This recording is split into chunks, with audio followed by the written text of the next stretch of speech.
Yes ma'am, sa ating pong mga kababayan na nanonood po at nakikinig sa atin ngayon, ang lagi po nating sasabihin na ang PNP po ay isang profesional na organisasyon.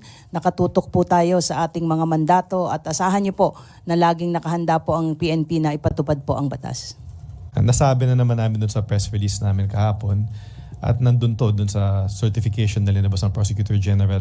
Ang tungkulin ng DOJ sa buong pagpatupad ng warrant of arrest na to ay patibayan na yung pagpatupad ng warrant ay dumaan dun sa tamang proseso. Tatlong bagay importante na si PRRD mismo yung inaresto, ginalang yung kanyang karapatan habang inaaresto siya at dumaan sa tamang proseso yung aresto. At kami pinapatunayan namin yan at hindi lang naman salita to eh. May kita talaga natin sa mga video na talagang maximum tolerance ang ating pamahalaan. Binigay lahat ng mga naayon sa kampo ni PRRD habang pinapatupad yung warrant of arrest at walang nasaktan. Ginalang talaga sila through this entire process. Of course, thank you po. And the birthday boy, General Nick Torre. Maraming salamat po, ma'am, at maraming salamat sa suporta ng ating mga kababayan. I just would like to reiterate that I don't find joy in doing these difficult jobs. Una-una, sayang naman yung handa ko ng birthday ko. So, gusto ko lang i-emphasize na hindi ko ito ginagawa para sa personal aggrandizement o kung ano pa man. Kundi ito ay ginagawa natin dahil ito ay trabaho natin, especially that I'm the chief of the Criminal Investigation and Detection Group. This is something that has to be done para magsimula ang judicial processes na nagkataon ay dito na sa ICC, an international body, na talagang kung naghahanap sila ng neutral na body para mag-decide sa mga reklamo laban kay former PRRD, ito ng ICC. Kasi ang mga tao rito ay mga foreigners. Hindi ang mga judge dito ay foreigners. Wala itong pakialam sa Pilipinas. Wala itong pakialam sa personalidad. Ang pakialam lang nito sa mga facts na ibibigay sa kanila para desisyonan nila. Gusto kong i-emphasize, ang mga judge na yan ay mga foreigner. Pero ang complainants dyan ay mga Pilipino. Ito yung mga Pilipinong nung panahon ni PRRD ay walang nakitang pag-asa sa judicial system, sa judicial processes sa bansa natin ng mga panahong yon. Kaya pumunta sila sa ICC. Kasi nakita nga nila, sitting senator and former justice secretary nakakulong eh. So, ito yung mga taong walang kakayahan na lumaban at wala na nakitang pag-asa kaya pumunta sa ICC. At gusto ko rin emphasize, hindi ito yung mga taong kayang kumuha ng serbisyo ng mga abogado de Campanilla. Ang mga abogado nila ay mga volunteer din na ang dala-dala lamang ay ang paniniwala para sa hustisya. So sa ngayon, dinala nila sa isang forum na neutral ito, si FPRRD, and the former president, I'm very sure, has the capacity to defend himself using the lawyers that he can afford, that he will get. So, I think this is fair. At sa warrant of arrest na ipinilabas ng ICC, magsisimula lang lahat ng iyon kung ma-take into custody si former President Duterte at madala sa kanila, ma-endorse sa kanila para they can take the jurisdiction and the judicial process can start so that justice can be dispensed for all. Kung siya ay inosente, mapabilis ang pagdeklara na siya ay inosente. Kung siya ay guilty naman, mapabilis din ang pagbigay ng hatol sa kanya para mabigyan naman ng hustisya itong mga nagrereklamong nagkiklaim na sila ay naging biktima ng paglabag niya sa batas. Yes, tama po, no, General Torre. Hindi lamang po dapat natin tignan ang isang side of the story. Meron po tayong nakakalimutan. Yung kwento po nung di umano mga biktima ng EJK. So, tingnan po natin pareho. Huwag po tayong kumampi. Alam natin na meron po kayo iniidolo, meron po kayong hinahangaan. Pero this time, dapat po hustisya po ang mag-prevail. Hustisya para sa di umano mga biktima at hustisya rin po kay dating Pangulong Duterte.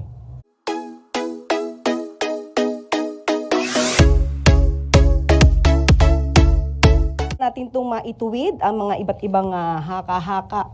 Dahil kung hindi po natin to maitutuwid at mapapaliwanag ng maayos, mismong taong bayan ay hindi nila malalaman ano ba nangyayari sa bayan natin. Especially patungkol dito sa sitwasyon na to. Marami nang pinag-uusapan tungkol sa jurisdiction ng ICC. Ito po ay matagal na rin pong na ipahayag sa pamamagitan po na naging desisyon ng Supreme Court. Hayaan niyo po akong basahin ang sinabi po ng Supreme Court. And I quote, A state party withdrawing from the Rome Statute must still comply with this provision, Article 1272, that states, a state shall not discharge by reason of its withdrawal from the obligations arising from this statute while it was a party to the statute. Even if it has deposited the instruments of withdrawal, it shall not be discharged from any criminal proceedings. Whatever process was already initiated before the International Criminal Court obliges the state to cooperate. At kung inyo po matatandaan, noong November 2021, panahon pa po ito ni dating Pangulong Duterte, humiling po ang gobyerno po under the administration or under the leadership of former President Duterte. Humingi po sila sa ICC prosecutor to defer then this investigation, claiming that national authorities had begun their own investigation into cases of extrajudicial killings attributed to the police during drug war operations. Upon receipt of the request, the prosecutor temporarily suspended the investigative activities pending his assessment of the request. So in other words, mismong panahon po ni dating Pangulong Duterte, humiling po sila sa ICC prosecutor na ipahinto muna pansamantala yung kanilang pag-iimbestiga. Kung tutusin, meron silang voluntary appearance sa nasabing korte. Kaya lang, noong June 2022, hindi pa po siguro nagkakaroon ng inauguration ang Pangulong Marcos. The court's current prosecutor Karim Khan asked the ICC judges for authorization to resume his investigation. Kasi wala po nakita na substansya or mga tamang pamamalakad para po maituloy ang pag-iimbestiga dito locally. Kaya po minabuting ituloy ang pag-iimbestiga ng ICC. So doon na po tayo pupunta at doon nga po nagkaroon na po ng warrant of arrest. At sinasabi nga po rito that the chamber finds reasonable ground to believe that Mr. Duterte is individually responsible for the crime against humanity of murder of the statute as an indirect co-perpetrator within the meaning of Article 25(3)(a) of the statute committed during the relevant period. So, ang pag-uusapan na po natin ay yung warrant of arrest. Dahil marami po ang kumu-question kung meron bang valid warrant of arrest. So, tanungin po muna natin si General Nick. Sir, nung natanggap po ang warrant of arrest ng PCTC, ano na po ang sumunod na pangyayari na umabot na sa inyo to? We were requested by PCTC to help implement the warrant of arrest. So, kanino po ito muna pinadala? Sino po yung una nakaalam na humihingi ng assistance yung PCTC? Ma'am Jean. Yes, ma'am. The PNP was informed po nung request po ng PCTC for the PNP to extend police assistance po. And the PNP directed po the CIDG under the leadership of General Torre to provide security assistance po sa PCTC. Ano po yung detalye na supposed to be task na gagawin ninyo para malaman po nila?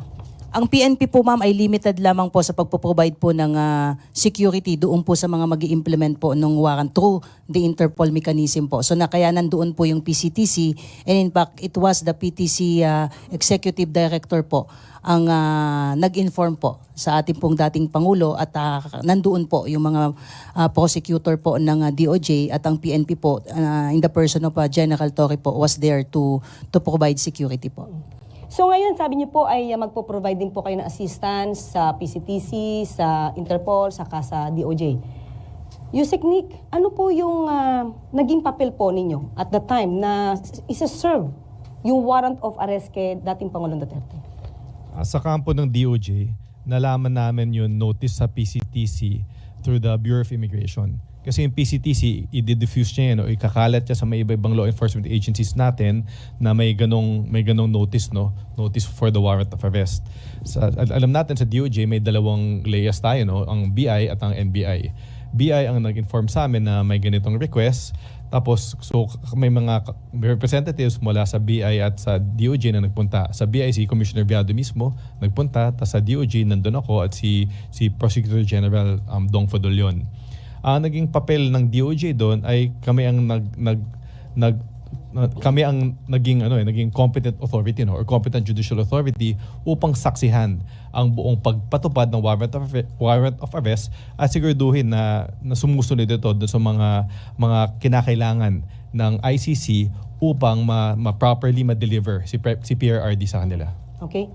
General Torre, General Nick, sinasabi kasi nila, especially, I will refer this to the situation of Attorney Bello. Hindi daw niya nakita yung warrant of arrest. Ano po yung masasabi niyo doon? May violation ba doon? Dahil hindi daw niya nakita personal yung warrant of arrest. I think Attorney Bello is not in the scene during all this time, ma'am. So, talagang hindi niya makikita. Pero yung... Kasi, sir. Dagdag lang ako, no? Tama si General Torre, wala si Attorney Bello mismo doon nung pinatupad namin yung warrant. Nakita ko siya doon sa VIP lounge, no, na kahit pa paano nakapasok siya doon, no. Pero yun, pumunta na kami doon sa tube upang ipatupad, wala siya doon. At doon naman sa tube, no, yung hiningi ng kampo ni PRRD, yung copy ng warrant of arrest, ay nakapakita kami at naka-share kami sa kanila ng electronic copy ng warrant of arrest. So in other words, wala naman tayong obligasyon na bigyan siya ng warrant of arrest. Unang-una dahil hindi naman siya yung suspect. At pangalawa, wala siya doon. Okay. So in other words, sabi niya, magiging lawyer daw siya. Dapat nandoon daw siya or binigyan siya. Ano masasabi niyo po? May 3 abogado sa scene, si PRRD, no? Nandun ang dating Executive Secretary, si Salvador Medialdea, nandun ang kanyang misis na abogado din, at nandun din, at eventually, no, yung lumipat na kami sa Villamor, nandun si Attorney Delga. Well, sir, misis po Ni Executive ES Medialdea. so bali 3 po yung kasama na lawyer. Eventually, dun sa, dalawa muna sa tube. Okay. Yung mag-asawa muna.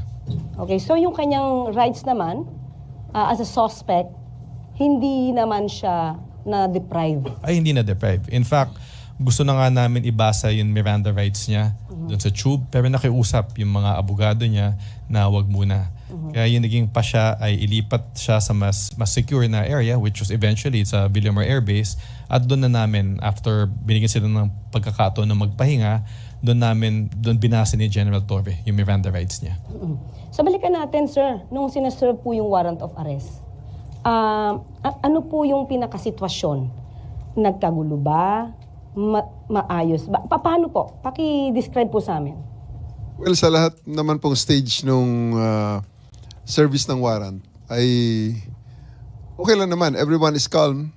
Everyone was just expressing each one is expressing his own opinion. Pero at the end of the day, we insisted na sumama siya sa amin dahil siya ay ina-aresto namin. At that time po ba, naka-wheelchair ang dating Pangulong Duterte or normal naman po siya maglakad?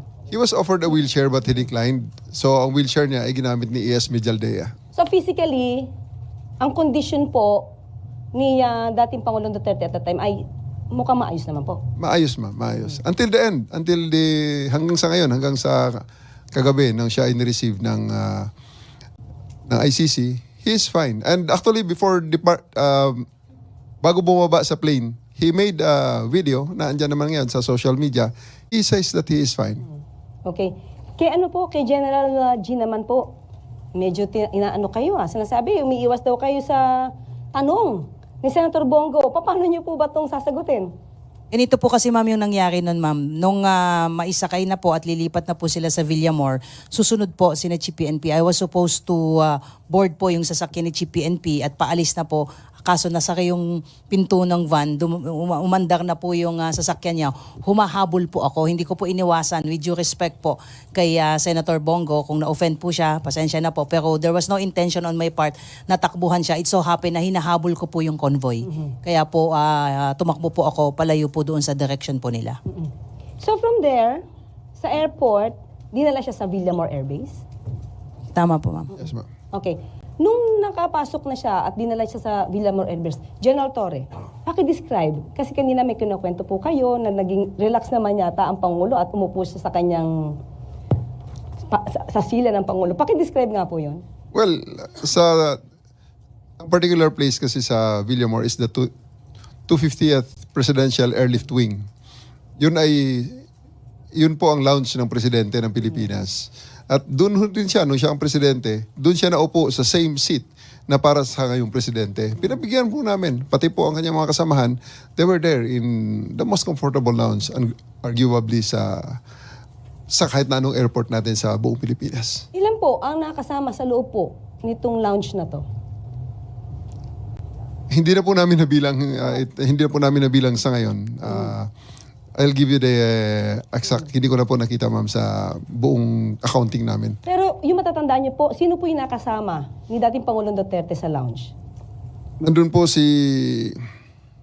aside from former PRRD, nandun po si Hanelet, yung anak niyang si Kitty, andun ang mag-asawang Mijaldea, andun si Attorney Delgra, andun ang tatlong retired generals, retired generals at ang kanilang mga spouses. Tapos may several people pa kasi puno ho ang lounge eh. Napakarami po nila. Puno ho sila sa isang coaster.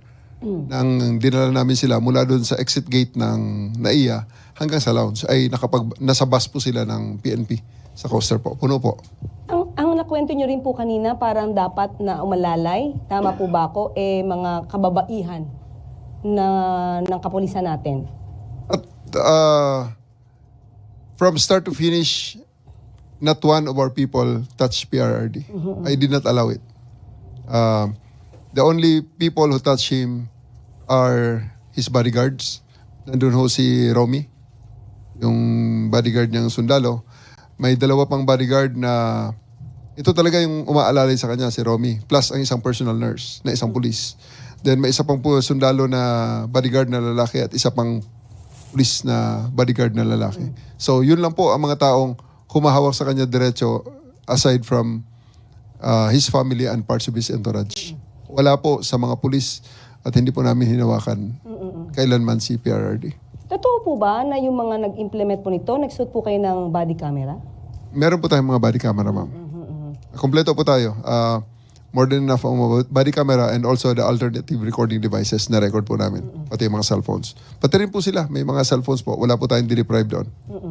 So, doon po sa panahon na siya po ay nasa Villamor Air Base, nandun po siya sa lounge, paano naman po yung kanyang pagkain? Kasi parang nababalitaan natin, nag-deprive ng pagkain, kaya kailangan magdala ng pizza itong si Senator Bongo. Paki-describe nga po ang sitwasyon doon. Wala pong deprivation at any moment ng kanilang right to food and water. In fact, dinideliver pa nga namin eh. And they're just the one declining na lang dahil sobra namang pagkain talaga eh. Sobra namang dami. At may delivery sila, may pa-deliver sila, may pabigay din kami. So, there's really no problem. And hindi ito tama ang contention na dideprive namin ng food. So, nakapasok naman po yung isang box ng pizza na pinabili ni Senator Bongo. Hindi ko na po nakita yung pizza na yun, pero napakarami talaga ng pagkain eh. Kaya, part ng birthday ko na rin siguro celebration niya. Nagse-celebrate. But anyway, yung naging condition po ba ni dating Pangulong Duterte? Tumaas po ba yung sugar level niya? Bumaba? Anong meron? Or wala? Sa buong time po na nandun kami sa holding area, meron pong PNP doctor, dumating ang kanyang mga personal doctors, may mga nurses galing sa PNP, at dumating din ang chief ng hospital ng Villamor Air Base Hospital. So may doktor doon, dalawa, may isang galing sa kanila is sa Air Force, merong surgeon, may isang, ang pagkaalam ko is GP, at maraming mga nurses. So medical personnel, pati ang kanyang personal doctor ay nakarating po. Okay. So in other words, lahat ng medical needs na kailangan ni dating Pangulong Duterte ay accessible naman sa kanya. Ma-access niya agad, makukuha niya agad kung kinakailangan. Opo. Kasi sinasabi, parang nag-oxygen na ba siya? May picture na pinakita na siya yung nakahiga. Ano po ba yung tubong nakalagay sa kanyang ilong? O inyo pong alam? Well, nung dumating ang time na sinabi niya napapagod siya, gusto niya humiga, we provided him with kasi bedroom niya rin dati yun eh. So, binigyan natin siya ng foam, bigyan natin siya ng kumot, at sinaraduhan natin, nilagyan natin ng mga blinders, yung area na pwede siya matulog. And he actually slept. He is asleep the whole time. Kaya nga nung hapon na, nung sinasabi kong matagal na masyado ang usapan niyo ng inyong mga abogado, mismo ang mga abogado nagsabi na, paano kami makapag-usap, tulog siya. That's already, pang-stretch na lang talaga. Another blockade para ma-justify na hindi siya maisakay sa aeroplano. Parang may delaying tactics na. Delaying tactics na lang talaga yun, ma'am. Pero at the end of the day, there's no deprivation whatsoever of legal counsel, yung mga medicine niya, food niya, wala po yun. At naibigyan natin lahat ng yun. Ang medical needs niya actually, sobra-sobra pa. Pero di ba nire-request po na dapat madala daw sa ospital? At that time po, kailangan ba siya talagang dalhin sa ospital? Ang sagot ko po sa panahong yun, sinagot ko sa kanila regarding that matter, Sir, sa ospital, ikaw i-examine din lang ng mga doktor na ito. Ang mag-iiba lang is yung location. Pero ang gagawin sa iyo is exactly the same dahil andito naman lahat ng mga gamit. So, sinasabi nila kailangan na ng ECG? full check-up, ECG, pating ECG machine, ipinasok natin doon. Pinasok ang ECG. And kaya tinanong ko nga siya, Sir, ngayong araw na to, at this point, buong Pilipinas, ang dami ng hinuli ng mga nagkasala sa batas na aresto by virtue of a warrant, warrantless arrest, at implementation ng search warrant. Tanong kita, Sir, ilan sa kanila ang dinala sa presidential lounge? At binigyan pa na, dinalhan pa ng booking kit sa kanyang kung saan siya ay very comfortable na nakaupo. Kayo lang po, sir, ang special treatment na ito. So don't stretch it. Kailangan natin na booking ka. Na until the end ay hindi siya pumayag. Sir, nakita natin sa ibang videos, baka yung ibang mga kababayan natin hindi alam. Kayo po ba'y nagbasa ng rights po ni dating Pangulong Duterte? Binasa ko po ang kanyang rights. Nasa likod ko pa para mag-witness ng pagbasa ng rights niya, yung ating Prosecutor General. Okay. So, at the time, nung umpisa, hindi ko alam kung hanggang saan po, General Torre, may natanggap ba kayong harassment, physical na panghaharas sa inyo, or verbal? May natanggap po ba kayo at the time? Physical po ay itinulok ako ni Hanelet. Tinabig niya ako. At malakas ang pagkatabig niya nung nagkasalubong kami sa hallway. Nasa video naman, minura ako ng kanyang anak. At mismong si Presidente Duterte ay niremind niya ako, magre-retire ako. At aasuntuhin ako ng kanyang mga anak at ang kanyang mga kamag-anak after my retirement, even before my retirement. Tinrete niya ako. But everything is okay lang yan. Makapal ang ating balat at yan ay kayang-kaya nating palampasin yan. Ma'am Jean, meron po tayong ibang miyembro ng kapulisan na nakatanggap din po ng itong klaseng harassment. Pwede po ba niyo ikwento to? Yes po ma'am, aside from General Torre, I myself was also subjected to harsh words. Kaya lang, sabi nga ni General Torre ay maximum tolerance. Sabi ko nga, kung meron pang mas mataas sa maximum tolerance, yun po yung ipinatupad natin. Kahit minura na tayo, dinuro na tayo. In fact, yung mga pulis natin doon ay pinagmumura din at pinagsabihan ng masasakit na salita. At si Miss Hanelet po ma'am ay pinukpok pa po sa ulo yung isang pulis natin na nag-sustain po ito ng napakalaking bukol po sa kanyang noo po at dinala po sa ospital. Pero in spite of that ma'am, wala pa rin pong nag-harm sa kanila, wala pong nanakit sa mga pulis natin at hinayaan po na ganun yung mga pananalita po nila at action po nila sa atin. Mapapakita ba natin yung video? Pwede po nating mapakita para mapanood po nating lahat? Ma'am Jean, paki-describe niyo nga po yan. Yan po ma'am yung picture po. Binlur lang po natin ng konti po yung mukha po ng ating babaeng pulis na taga-SAF. Sila po kasi ma'am yung umalalay po doon po kay Miss Hanelet at saka sa kanyang anak po para itabi po sila pansamantala. Ayan po yung napakalaki pong bukol at meron po dyan na video po na talagang nakita po doon at na-captured po na pinukpok po ng cellphone po ni Miss Hanelet yung ating pulis po. Sa ulo po yan, hindi pa, pina-CT scan po ba yan? Kasi ulo po yan. Dinala po ma'am, ayan po, yung video po, yun kitang-kita po kung paano po niya hinampas po.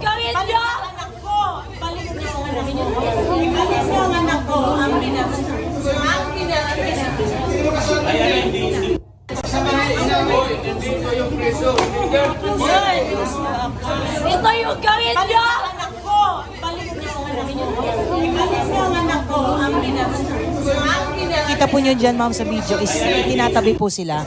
Kasi po, ang haba na po ng panahon na ibinigay sa kanila, and it has come to a point po na nagdesisyon po si General Torre na it has to stop. Kailangan na po nating kompletuhin po yung proseso. Kaya ang ginawa po ng mga pulis po natin, itinabi po si Miss Hanilet at saka yung anak po niya para makuha na po natin si dating Pangulo po at madala po sa bus po. Pero nakikita po natin doon sa video, parang moving forward.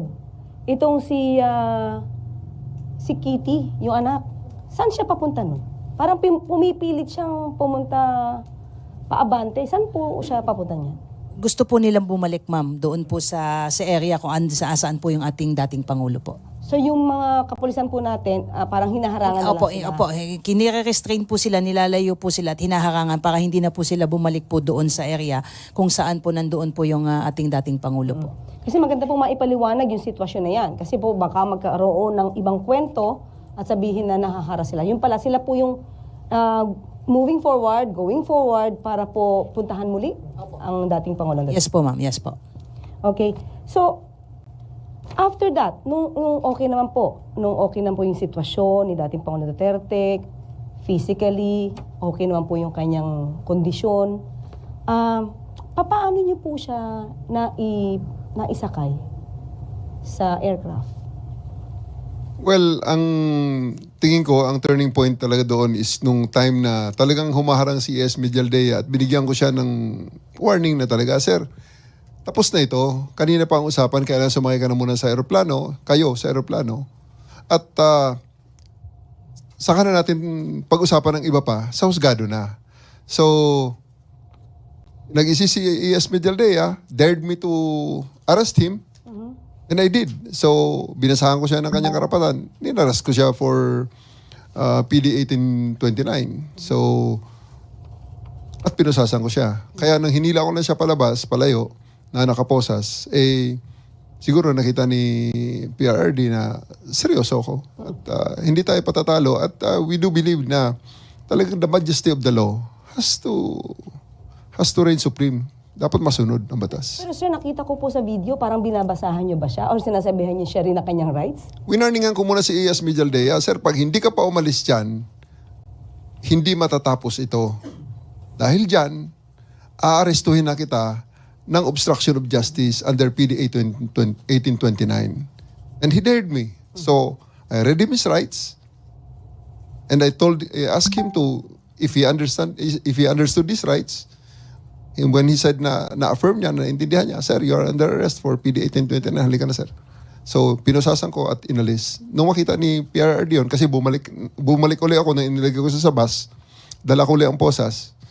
Sabi ko, sir, ito, kasunod, susundin ko sana si Attorney Del Gray, pero umalis naman na sila at sumama na si PRRD.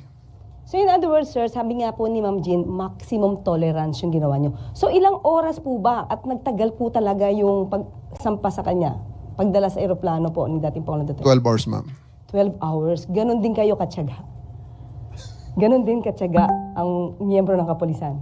Sabi ni General Fardo nga, ma'am, more than the maximum of the maximum tolerance. Okay. So, nung naisampa na, sabi po, ito po isang sandwich lang daw ang pinakain sa dating Pangulong Duterte habang nasa biyahe. Palagay ko, ma'am, babawiin na nila yan. Nung pag maalala nila na marami palang cellphone video doon.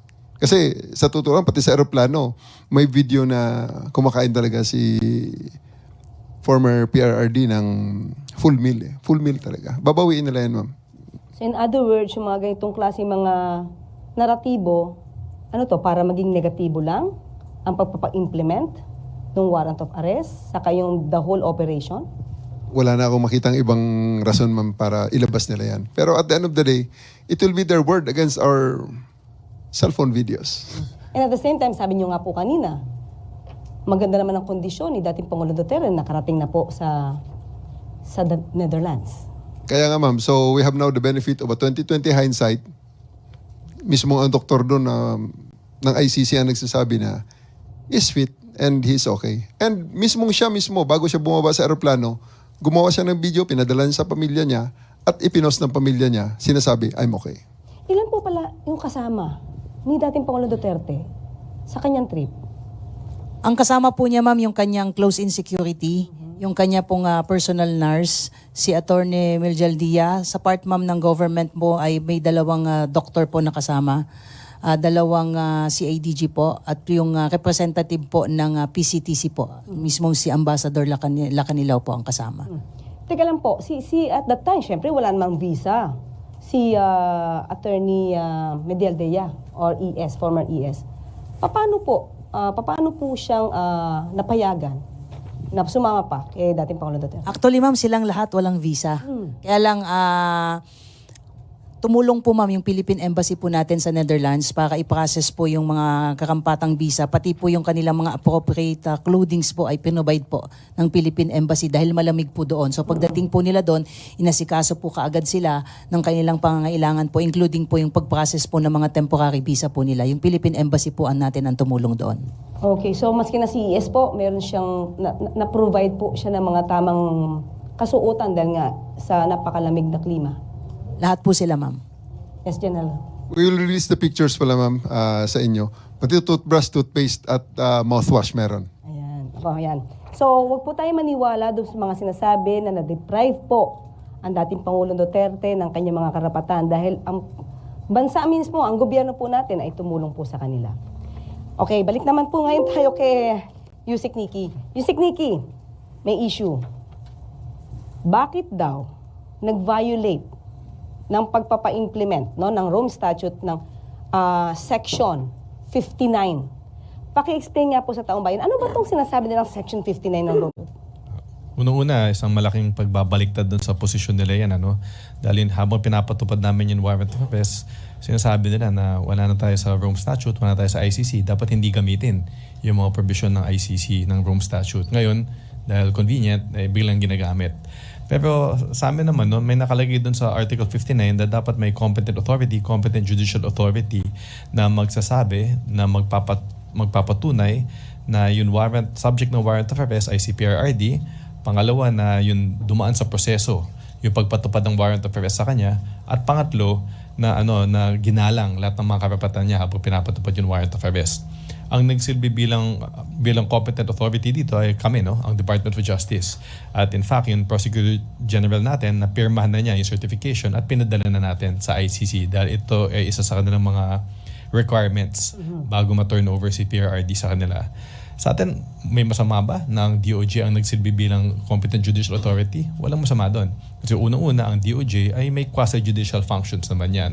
At isa sa mga quasi-judicial functions ng DOJ ay sabihin, ay i-determine na kung isang arrest ay valid. Magandang halimbawa dyan ay tuwing kami nagko-conduct ng mga inquest, tuwing nagko-conduct ng inquest sa mga fiscal natin, ang unang-unang ginagawa nila bago pa pagpasya kung ipapasagutin yung respondent, ay alamin muna kung valid yung pag-implement ng warrantless arrest. So ito, walang bago dito. Ginagawa talaga ng mga fiscal natin to na sabihin kung tama ang pag-implement ng isang arrest sa tao. So, anong ginamit? Okay, sabi nga natin, hindi na tayo yung miyembro ng Rome Statute. Ano po in particular, yung ginamit natin na batas para po maging legal po ang pagsisilbi po ng warrant of arrest kay dating Pangulong Duterte? Bukod dun sa ating pagiging member ng Interpol, na yun yung kumbaga naging entry point natin for implementing this warrant of arrest, yung isang batas na ginagamit natin ay yung Republic Act 9851. Ito yung act that punishes crimes against international humanitarian law. Kung titingnan nyo tong batas na to, halos katumbas ito ng Rome Statute. Yung mga krimen na pinaparusahan sa batas na to ay yung mga krimen din na pinaparusahan sa Rome Statute. Halimbawa, yung war crimes, yung genocide, at yung crimes against humanity. Tapos kung titingnan nyo itong batas na to, may portion doon na nakalagay na ang Pilipinas ay may option. Pwede niyang investigahin at i-prosecute ang mga krimen dito sa IHL tulad ng crimes against humanity, or pwede niyang ipaubaya sa foreign tribunal kung may kaso na nangyayari. At kung ipapaubaya man niya sa ibang korte, ang pwede niyang gawin ay pwede niyang i-deliver or i-surrender yung akusado dun sa korte na yun. At yun ang ginawa natin dito. Pero sabi niyo nga po, para hindi magkaroon ng question, you still complied. Although hindi tayo dapat na nagko-comply Hindi na kasi hindi tayo miyembro. Hindi na Still dapat. comply to para magkaroon ng substantial compliance. Tama. Kasi procedure na lang yan eh. Hindi na yan substantive issue, it's a procedural issue na kung papatanggapin ng ICC CPRRD, kailangan may competent judicial authority na magpatunay na nasundan yung mga tatlong gusto nila. No? At kami, ang DOJ, kami ang nagsilbing bilang competent judicial authority. Ayan. So maliwanag na po kasi nagkakaroon po ng issue, dapat daw po ay ma-consider na illegal yung pagsisilbi ng warrant of arrest dahil hindi nga daw po nag-comply dun sa Rome Statute na Section 59. Pero pinaliwanag nga po ni Yusek Nikki na may substantial compliance and at the same time, ang ginamit po nating batas ay ang RA 9851. Okay? So, may mga katanungan pa rin po sa inyo. O nang una, okay? Mula kay Ivan Alvarez ng UNTV. Yung umiikot sa social media na bagsak ang moral ng mga polis. General Torre, totoo po ba to? I would refer you to Jean. Ipasa kita kay Jean kasi siya talaga ang kasama ng mga sinasabi lang umiyak na pulis. Ayan. Yung kumakalat na sinasabing sympathetic, yung mga pulis natin na umiiyak during the implementation po ng warrant of arrest. Hindi po totoo yun. Kung kayo po ay nakapasok po doon sa holding area, ay maliit lang po yun. At sa dami ng entourage nila, sa dami ng mga pulis natin na nandoon, napakainit po nung suot po ng mga staff natin. Naka-camouflage po yun, nakasombrero. Kahit kami rin po ay basang-basa po ng pawi. So may nakita po, na-captured po doon na parang nagpunas po at nakayuko po. Ang sinasabi po nila ay umiiyak po yung pulis. Hindi po totoo yun. At ang sinasabi nilang mababa po yung moral ng pulis, hindi rin po totoo yun. At sa mga lumalabas na mga video, ang pakiusap po natin, huwag po tayong basta-basta maniwala. Ang PNP po ay nakafocus po sa pagpapatupad po ng aming mandato. Saka parang bakit naman babagsak ang moral? Considering na naging successful naman din po yung inyong pagpapa-implement ng rule of law. At walang naging madugong pangyayari sa nasabing pag-serve ng warrant of arrest. Tama po ma'am, sabi nga natin, professional ang ating mga kapulisan. Alam nila na nandun tayo para magpatupad ng ating mandato. At yun ang ginawa natin, sabi nga natin, mission ako police, kaya mataas ang moral ng police natin. Okay. From Christian Yosores, Radyo 6-630. On whereabouts ni Senator Bato de la Rosa and police preparation in any eventuality if may ilalabas ding warrant of arrest kay Senator Bato. Yusek, Ano naman, nasaan daw ba si Senator Bato? parang nagparamdaman. Nakita ko naman may social media post siya na sinasabi niya hindi siya nagtatago. At ano naman, hintayin na lang natin kung sakaling lumabas man. Ayoko naman pangunahan natin yung ICC, no? Pero meron na tayong modelo, no? Upang kung paano natin ipapatupad yung warrant of arrest laban sa kung sino man akusado po doon na magkakaroon ng warrant of arrest. Pero parang pinahayag rin niya na willing naman yata siya sumama kay dating Pangulong Duterte. Okay, ito po ang tanong. How true that Senator Bato de la Rosa and retired Police Chief Oscar Albayalde could be the next to receive arrest warrants from the International Criminal Court for crimes against humanity regarding the roles in the previous administration's war on drugs? Yusek. Hindi kami privy kung sino talaga yung kung anong status ng investigation sa ICC, but ang alam lang namin, nabibig namin sa mga bali-balita, nakasama sila sa mga ina-investiga. Kaya yun na lang, abangan lang natin kung magkakaroon man ng warrant of arrest laban sa kanila. May tanong dito pero parang nasagot na po ni General Torre. In a video posted by former President Duterte's daughter, Kitty Duterte, minura po kayo while performing your duty. May additional pa po ba kayong response? Yes lang yun, ma'am. Kaya nating balambasin yan. Okay, thank you. And how do you receive or rather perceive this action and what's the step will you take in response? I think kaugnay ito sa isang question. Bukod kay dating Pangulong Duterte and Senator Bato, ilan pang personalities all in all yung kasama sa arrest warrant ng ICC na ipapadaan sa Interpol? Isa lang, yung warrant na lumabas Alang. kay PRRD pa lang. So wala pang ibang natatanggap iba. na Pero kung titingnan natin yung warrant, may nakalagay doon may language doon. Nalimutan ko lang kung yung exact language na may mga other individuals na ina-investigan. Are you closely monitoring any movement amid any possible attempt to create a scenario similar to that of people power? How do we deal about that? General Well, Torre. PIO na. At may directive naman sa amin. Okay. All the scenarios are taken care of at hindi naman nagpapabiya ang PNP regarding that matter. May mga official pronouncements na dyan si General Fardo. General Pardo. Ang PNP naman po ma'am ay laging nagme-maintain ng active measures po natin at kung meron mga nagpapahayag po ng kanilang mga saloobin dito sa mga pangyayari po, kakapatan po nila yan. Yan po yung tinatawag nating freedom of expression po nila. Pero hindi po lahat ng freedom ay absolute po yan. Ang PNP po ay tinitignan po at minomonitor po yan at nakahanda po tayo sa anuman pong mga mangyayari po at wag po nating sasabihin na may mga lumalabas po kasi ngayon ma'am na pinipigilan po sila. Hindi po, in fact nagmo-monitor lang po tayo as part po ng ating security monitoring at yung ating pong na mga nakikita po ngayon ng mga movement po ng police ay inire-relate po nila diyan. Pero sinasabi ko nga po is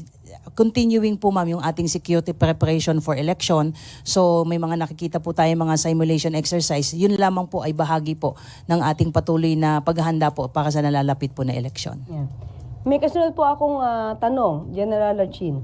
There are infos na may sundalo, police na nag-resign because of former President's arrest. Former President Duterte's arrest. Fake news ba ito, ma'am? May mga nakita na po tayo ma'am na fake news po. May nakita na po ang ACG na gumagamit po at nagpapakita at nagpapakilalang mga pulis at sinasabi nag-resign. Nagtanong na po tayo sa personal po natin. Wala pa naman po tayong nare-receive na anumang official communication na advising the PNP na mag-resign po sila. So wag po tayong basta-basta maniwala po sa mga misinformation at disinformation. At ang sabi po ng ating Chief PNP kanina ay wala po tayong planong disiplinahin itong mga supposedly mga pulis. Ang sinabi lang po niya ay very clear kanina. Let us just remind our PNP personnel na sila ay membro ng PNP bagamat nire-respeto natin yung kanilang mga religious and political beliefs, pero hanggang nasa PNP po tayo ay dapat po ay sumunod po tayo doon sa mga pinatutupad po nating mga ethical standard, norms and policy po with respect po doon sa ating mga personal sentiments dahil meron naman po tayong umiiral na mga grievance mechanism na po pwede po nilang dalihin po doon. But for as long as they are members of the PNP, ay meron po tayong mga dapat pong i-observe na mga protocol with respect sa airing po ng ating mga personal sentiments po. Well, anyway, maliban dyan, maski na naman po ang Supreme Court mukhang naging biktima po ng fake news. Dahil may lumabas po na nag-issue nga daw po ang Supreme Court ng TRO. At mismo si Senatoriable Attorney Lambino ang nagpahayag nito sa isang video. I hope hindi naman yun AI generated. So, nakarating po ba itong fake news na ito na meron TRO, General Torre, at the time? Yes po. Nung gabi pa lang, sa aeroplano pa lang, yun na ang sinasabi ni Attorney Villaldea na may lumabas ng TRO kaya hindi na dapat lumipad ang aeroplano. Mm-hmm. Kayo po, Yusek, nakarating din po sa inyo to? Yes, magkasama naman kami dun sa Villamor at narinig namin yun. Sakto na malapit talaga lumipad. Tapos dun kumalat yung balita na may TRO. Well, anyway, napatunayan po natin na hindi po totoo yun dahil naglabas po ng statement ng Supreme Court. Actually, meron ngang ruling na denied ang TRO na ito. Okay? So, yun po. Meron po ba unahin ko na po muna, ladies first. Si General Jean Fajardo, meron pa po ba kayo nais na idagdag sa inyong mga sasabihin o sa taong bayan? Yes ma'am, sa ating pong mga kababayan na nanonood po at nakikinig sa atin ngayon, ang lagi po nating sasabihin na ang PNP po ay isang profesional na organisasyon. Nakatutok po tayo sa ating mga mandato at asahan niyo po na laging nakahanda po ang PNP na ipatupad po ang batas. Okay. And Yusek Nikki, Yes. ano pong nais niyo pa pong idagdag kung meron? Nasabi na naman namin dun sa press release namin kahapon at nandun sa certification na linabas ng Prosecutor General. Ang tungkulin ng DOJ sa buong pagpatupad ng warrant of arrest na to ay patibayan na yung pagpatupad ng warrant ay dumaan dun sa tamang proseso. Tatlong bagay yung importante na si PRRD mismo yung inaresto, ginalang yung kanyang karapatan habang inaaresto siya at dumaan sa tamang proseso yung aresto. At kami pinapatunayan namin yan at hindi lang naman salita to eh. May kita talaga natin sa mga video na talaga maximum tolerance ang ating pamahalaan. Binigay lahat ng mga naayon sa kampo ni PRRD habang pinapatupad yung warrant of arrest at walang nasaktan. Ginalang talaga sila through this entire process. Of course, thank you po. And the birthday boy, General Nick Torre. Maraming salamat po, ma'am, at maraming salamat sa suporta ng ating mga kababayan. I just would like to reiterate that I don't find joy in doing these difficult jobs. Una-una, sayang naman yung handa ko ng birthday ko. So, gusto ko lang i-emphasize na hindi ko to ginagawa para sa personal aggrandizement o kung ano pa man. Kundi ito ay ginagawa natin dahil ito ay trabaho natin, especially that I'm the chief of the Criminal Investigation and Detection Group. This is something that has to be done para magsimula ang judicial processes na nagkataon ay dito na sa ICC, an international body, na talagang kung naghahanap sila ng neutral na body para mag-decide sa mga reklamo laban kay former PRRD, ito ng ICC. Kasi ang mga tao rito ay mga foreigners. Hindi ang mga judge dito ay foreigners. Wala itong pakialam sa Pilipinas. Wala itong pakialam sa personalidad. Ang pakialam lang nito sa mga facts na ibibigay sa kanila para desisyonan nila. Gusto kong i-emphasize, ang mga judge na yan ay mga foreigner. Pero ang complainants dyan ay mga Pilipino. Ito yung mga Pilipinong nung panahon ni PRRD ay walang nakitang pag-asa sa judicial system, sa judicial processes sa bansa natin ng mga panahong yon. Kaya pumunta sila sa ICC. Kasi nakita nga nila, sitting senator and former justice secretary nakakulong eh. So, ito yung mga taong walang kakayahan na lumaban at wala na nakitang pag-asa kaya pumunta sa ICC. At gusto ko rin emphasize, hindi ito yung mga taong kayang kumuha ng serbisyo ng mga abogado di Campanilla. Ang mga abogado nila ay mga volunteer din na ang dala-dala lamang ay ang paniniwala para sa hustisya.